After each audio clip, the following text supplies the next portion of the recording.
All right, everyone, welcome to the third week of your challenge. I wanted to do something a little bit different this week. So instead of writing out the journal prompts, just recording a really short segment on how to choose your why. So we first started off with the beginnings, which definitely had to do with your whys of why are you showing up? What does it mean to begin this month? Why am I coming to this yoga challenge? The second week was all about choosing yourself. How do you show up in your life and make decisions that reflect what you need and what you want? And how do we cultivate enough trust in self that we're worthy of being chosen? This third week plays with both of the previous two in that when we are living our why, we are fully stepping into choosing ourselves. Because our why is our internal voice and compass of what drives us in life, of what are you passionate about, what gets you out of bed in the morning, why do you do what you do, why do you interact with the people you do, why are your friends who they are, and why do you surround yourself with those people? Your why literally encompasses every single decision that you make in your life. When we get really, really clear on our why, even those unconscious decisions that we're making reflect the path that we want to be following. And so in a form, setting your why it's a different source, I guess, of manifestation than just simply asking, this is what I want, but this is truly stepping into the life you want by making the smallest of decisions. So for your journal practices, there's a couple of things that you can do to just cultivate what is your why. Because for some things, your why might be a little bit different than others, but your why is essentially a blend of all of these different moments that bring you to your ultimate, why do I exist in this world? Okay, that's a pretty big question. So just start with a piece of paper and write down number 1, 2, 3, 4. Okay, so your why is a collection of 4 things.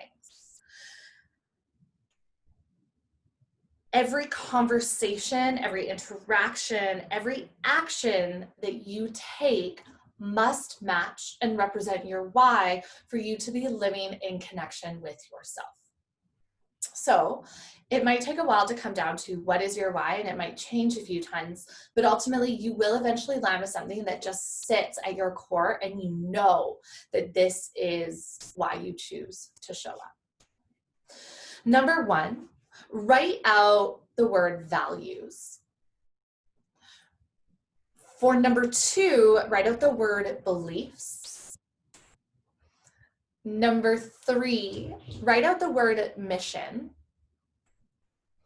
And number 4, write out the word vision. So as we go through this short segment on how to build a why, you're welcome to just pause me at any time if you just need more time to talk. I'm going to keep it pretty fast just so that anyone isn't waiting for me. So simply when I give you time to journal, just press the pause button, write down what you need, and then press play again, and you can continue forward with me. Okay. So your values is the first step in determining your why. So your values are singular words that just ring true to you. What do you value? So for me, I value authenticity. I value rawness. I truly value deep listening. I value compassion to a high degree. So they're words of things that you hold in a high regard. Right. To start to brainstorm a list. It can be scattered, it can be organized, it can be whatever you want, but just write down these values that you hold and then start to see which ones group together.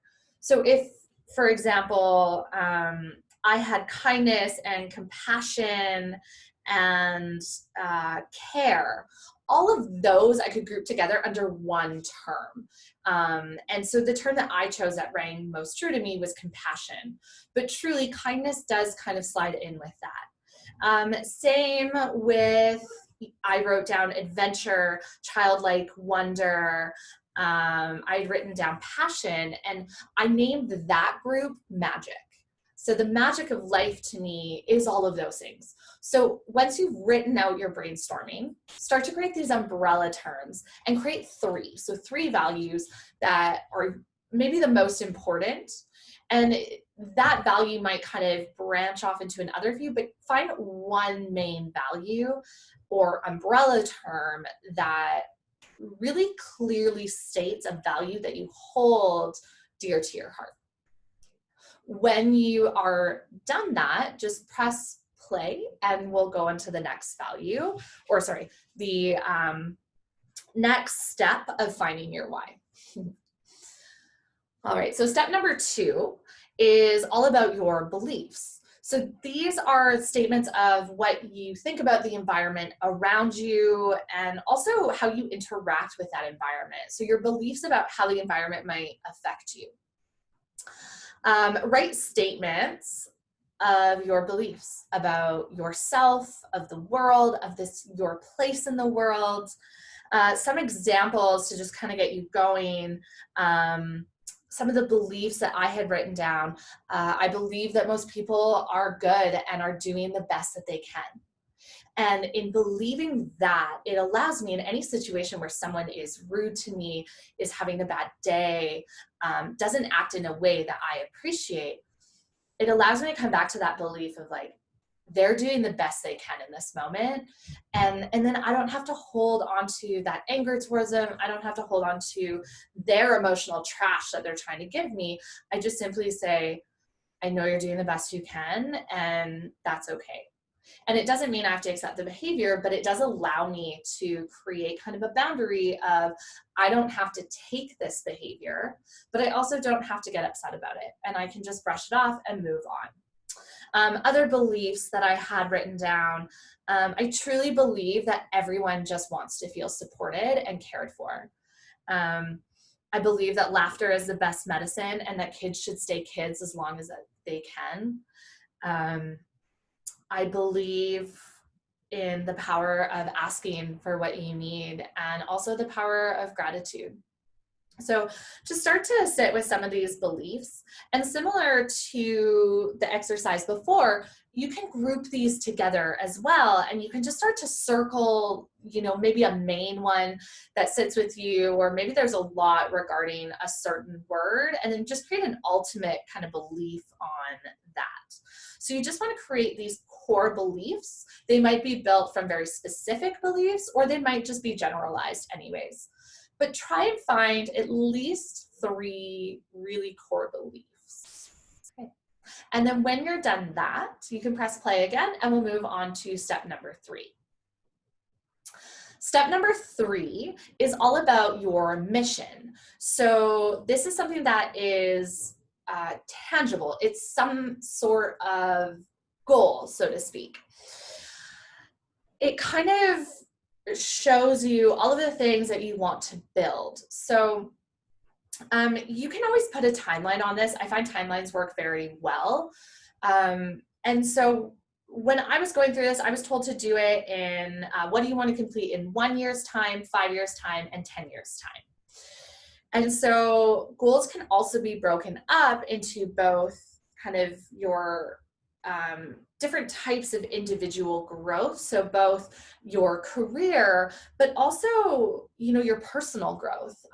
It could be your health growth or your health needs, the way that you're growing a healthy lifestyle, or it could just be personal development and growth. So make sure as you move through this that you're not just creating mission statements on what you want to do or career-wise, but truly like, who do you want to be in 5 years' time? What do you want to do? So one of the things that, actually so weird, I haven't looked at this in a long time. My first one under career was, I want to create a platform to help women through mental processes outside of the studio. Here we are. At least I hope I'm helping. I also said I want to run a teacher training and spread knowledge and light, and I have now ran 4 teacher trainings, and I'm just about to go into my 5th one. So this is something that you can tangibly look back on and say, I did that. health can be anything that you're, kind of working towards, whether it's building a healthier eating lifestyle, whether it's creating more movement in day to day. Maybe it's looking after your mental health and, maybe it's seeking out the help of a therapist or a counselor. Maybe it's working into meditation. So that can be very broad as well as personal. One of my biggest ones was learning to hold space for myself while I also hold space with others. That's a really hard thing for me because I love to hold space for everyone else, but I don't always give that time to myself. So learning that balance was a personal one. So just take a little bit of time to write out, a couple of mission statements. And again, you can always do 1 year, 5 year, 10 years, just to give yourself more broad ideas of what you want to do and build. Okay. And then finally, we're going to come to the 4th step. So when you're done that, just press play and we'll continue on. The 4th step is your vision. So this is kind of like the impact that you want to make on the world that isn't tangible. This is what you want people to feel like when they're with you. It's almost like when you're gone, what do you want people to say about you? Or what was the impact that you left? And so really just creating a list of what do you want to create around you and what do you want other people to feel? I really want other people to feel enough because I know what it's like to not feel enough, and I don't want anybody else to feel like that. I really want people to feel safe and nurtured and bright. I want people to see their own light and shine bigger than that. So that's kind of my impact. Find out, what is your impact? Is it based around your family, around friends, around community? It can be a smaller circle of impact, or it can be huge. It could be worldwide impact. But find what is your vision, and don't let constraints of what is possible or what you think is possible stop you. Truly step into, if there was nothing stopping you, what is your vision? Okay. Once you've done that, we're going to pull these all together to create your ultimate why. So finally, your why is a culmination of all of these pieces. So it's a culmination of your values, of your beliefs, of your mission, of your vision. And as you start to write this down, you might need to go through it a few times. So it might take a while to actually write down a statement of why do you do what you do? And feel free to change this a few times. I wrote out a whole page of different whys, and it took me a while to land on the one that really, really felt right. But it didn't mean that others were wrong. It just meant that they weren't quite as connected as I needed it to be. So my ultimate why was really to live a life more inspired and to uplift the people around me to a brighter place. So this why,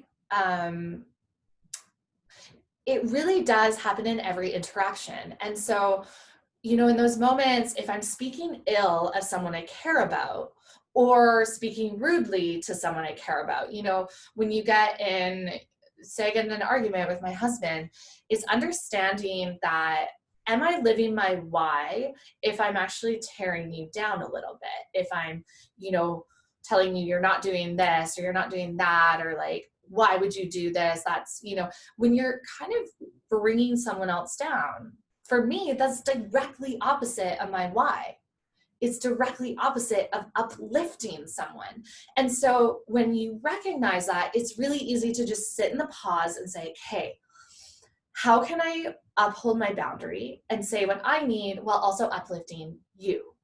And so it just becomes a different perspective shift of, when I really need you to do something, it's not about attacking your character, that you're lazy or you're ignorant or you're oblivious. It's saying, I don't think I've expressed how much I really need this from you.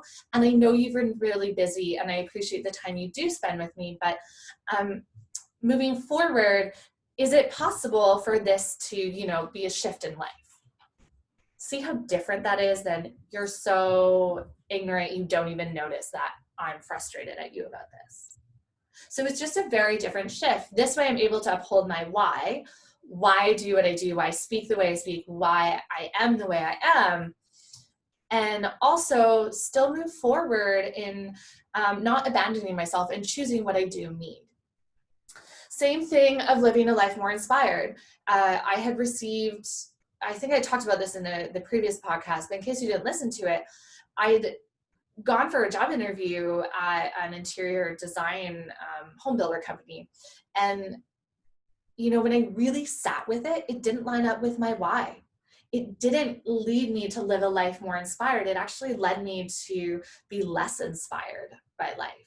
And so even though I didn't get the job, I already knew before getting that email, I wasn't going to take it. Even though it matched logically with everything that I had studied for until that point, it seemed like it was going to be a good fit. My gut feeling was no. And so that was telling me something. And looking back, it didn't align with being inspired. I would have, yes, gone to work. I would have gotten paid. I would have had stability, but I wouldn't have been inspired. Human connection inspires me, and that job was very much working on my own. So coming back to your why, it can influence every decision you make. It can influence who you choose to surround yourself with.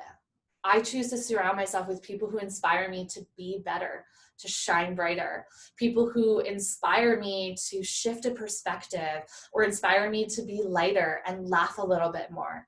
And so it really does, when you live in your why, every single moment of your life aligns with it. It doesn't mean you always will align with it, but that's the goal, is to recognize if you're feeling disconnect, if you're feeling resentment, bitterness, if you're feeling frustrated or apathetic, go back to your why and check in, are you living it? My guess is in those moments, you probably aren't. Okay. It's been a huge reset for me throughout the years to come back to, am I inspired? Why am I not inspired? What do I have to shift to get inspired? Sometimes that was working less. I was working too much that I just had no energy to be inspired. Sometimes that shift is just kicking my own butt to get moving because I've been stuck in a cycle of not doing anything for so long that I didn't care to start. And so there's not always a clear and cut answer, but there is always a space to come home to of why are you choosing to exist in this world? Okay, I'll leave you with that. I will be posting a podcast actually by one of our very own challengers, Angela Kim, who has been a huge source of inspiration for me personally in watching her go after her own why and create a podcast. It's actually, I believe it's called The Why Moments. Yes.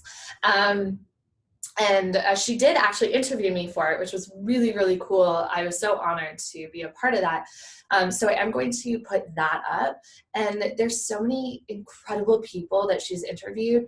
And I think sometimes in learning other people's stories and why they do what they do, that can be an inspiration for us to step into our own power and our own authenticity, that in being who we are, that is the greatest gift we can give to the world. In stepping to our most magical qualities, we offer that to other people.